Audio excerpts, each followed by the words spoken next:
Bamako cɛri muso ansu anula ani sɔgɔma ɛrɛw tɛ kelen ye k'a yira la ko Basalifu ka ba banni kɔnɔ a n'a ka fiancé komi alatigɛ bɛ dugu kɔnɔna la bana bɛ sen na an bɛ Ala deli bana ko in Ala ka se k'a ta ka bɔ jamana fantan naani bɛɛ la an bɛ Ala ka donba bɛɛ la n'o ye sunkalo ye Ala ka san caman caman d'an ma n'o bɔra k'a yira an jatigiw la minnu bɛ kɔfɛ minnu bɛ ɲɛfɛ an bɛna samɛba kɛ le 22 a bɛ kɛ ba banni yɛrɛ ka so kɔnɔ à partir de 22h bon yɛlɛma dɔrɔn an ka ko la tuguni dɛ fiancé e t'a to ko yɔrɔ se komi e bɛ se k'o tɔw la ne t'a dɛ ni dɛ ayiwa ne bɛ fɛ k'o fɔ aw ye a ka Aja Fatumata Baba ni Sarali Kone samɛ bɛ kɛ nin sen in na mais k'a yɛlɛma dɔɔni Covid 19 kosɔn aw yɛrɛ b'a dɔn bana bɛ yan jamana in kan yan télévision denyɛrɛnin kɔrɔ dɔ b'a fɛ yan a bɛ sur Malivision kan Muso TV anw musow ka TV aw fana ka télévision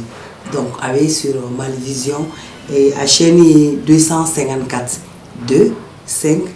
sur Malivision Muso TV n'i bɛ fɛ k'a lajɛ fana a Facebook fana a bɛɛ y'o Muso TV kelen ye n'i bɛ fɛ k'a lajɛ fana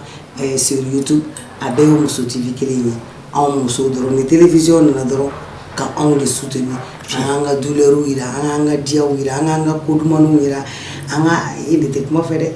samɛ alu samɛ sanyo kɛmɛ an ka jɛ ko seli samɛ fatigiya la samɛ batigiya samɛ dentigiya la Muso TV musolu an ka jɛ ko seli